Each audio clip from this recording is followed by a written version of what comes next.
strange things continue to happen in this tournament. Thus far, if you've tuned into Cricbuzz Comm Box at the 10th over of the chasing innings, it's generally been done and dusted, except for the super over game, because the side chasing have got the required rate up to about 12, 13, 14, even 15. This one, a lot closer, but you'd have to say, Simon Doull, that the Kolkata side are in charge at the moment at 80 for 3 at the end of 11. Yeah, they're in charge. They're 1 or 2 wickets away from being in trouble again, though, and that's that's what Rashid Khan or Mohammad Nabi, someone needs to do. They need to find a way. They are probably a 70-30 chance of winning at the moment, Kolkata, but there's after Pat Cummins, there's not a lot. So you've got Andre Russell next, obviously, and then Pat Cummins, who can bat. He's not certainly no tail ender, but there's not a lot to come after that. So from a Hyderabad point of view, that's exactly what they'll be looking at. They'll be thinking, okay, 1 more wicket. Where do we get it from? When do I get Rashid back in? How do I put pressure on this side? Because 1 more wicket and we are right in amongst them if Dre Russ doesn't fire.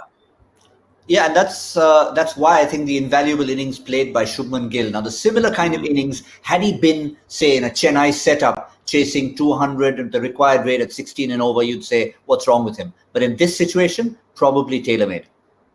Yeah, and that's what I said that at the halfway stage. I said it was an innings that was set up for him to just play a nice knock at around about 115, 120 strike rate. Well, he's doing that at the moment. He just needs help for another 4 or 5 overs, and the game will be Kolkata's. He needs to make sure, though, and this is where I say this is a big season for Shubman Gill, because he needs to make sure he's there at the end. He's winning games for his side. He's no longer the new kid on the block. He's no longer the 18, 19-year-old young up and comer. He's established a little bit now, so he just needs to start winning games, making sure he's 75, 80 not out when they cross the line, and get the job done for them. So I'd like to think he's capable of doing that.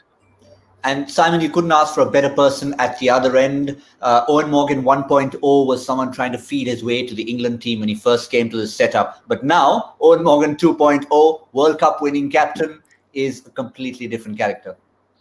Yeah, and just a free-flowing character. He knows his game. He's going to be very helpful, I think, for these younger Indian players in that setup. He's going to be helpful for the whole squad, I think, if Kolkata start to get a bit of a roll on. So he's got the perfect foil at the other end, and Owen Morgan will look to be more aggressive. And I'm sure that's what he's telling Shubman Gill. Listen, your job is to bat through to the end. If you're striking at 120, 125 by the end of the game, and we're winning and we're in front, he said, you'll have done your job. Let me take the risks. Let me be overly aggressive. And I'm sure that's what they'll be talking about. Yep. Thank you for your thoughts there, Simon Doull. For a change, I think even Kolkata fans will be hoping that Andre Russell gets a nice outing in the dugout, doesn't need to come out, and Gill and Morgan can finish the job. That's what we have on Cricbuzz Comm Box, but we'll wrap up everything at the end of the Saturday night on My 11 Circle presents Cricbuzz Live.